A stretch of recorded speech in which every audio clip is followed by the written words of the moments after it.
નમસ્કાર દર્શક મિત્રો, જોવો તમે પોલીસે એટલો માર મારવામાં આવ્યો છે કે જેમ કે તમે વિડીયોમાં જોઈ શકો છો એ આ જે આરોપી છે એ ચાલી પણ નથી શકતા. જોવો તમે જેમ કે તમે વિડીયોમાં જોઈ શકો છો. હવે શું ઘટના છે એ હું તમને બતાવું. નમસ્કાર દર્શક મિત્રો, હાલ તમને અંદાજ ખબર હશે કે હાલ ગણેશ ચતુર્થીનો હાલ તહેવાર ધૂમધામથી ઉજવવામાં આવી રહ્યો છે. એવામાં હાલ તેમની આરતી અને હાલ ઠેર ઠેર તેમનો ઉત્સવ ઉજવાઈ રહ્યો છે. પરંતુ હાલ આ બે ત્રણ આવા આ જે લોકો છે જેમને હાલ ગણપતિ ઉપર પથ્થરમારો કરવામાં આવ્યો છે. જેમાં પથ્થરમારો કરવામાં આવ્યો છે.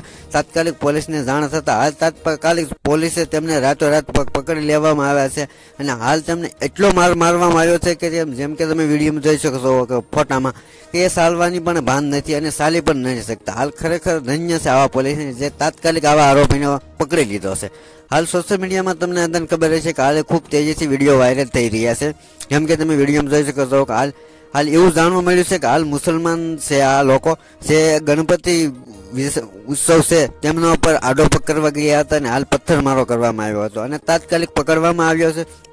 ખરેખર દોસ્તો આવા લોકોને સજા થવી જ જોઈએ અને આવા લોકોને શું સજા થવી જોઈએ એ પણ કોમેન્ટ કરવાનું ભૂલશો નહીં.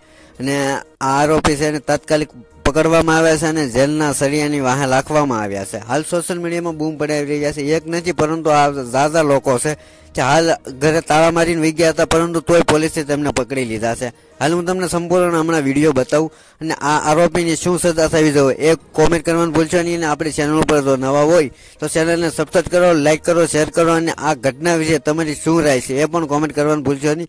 ધન્યવાદ. જોવો સંપૂર્ણ ઘટના.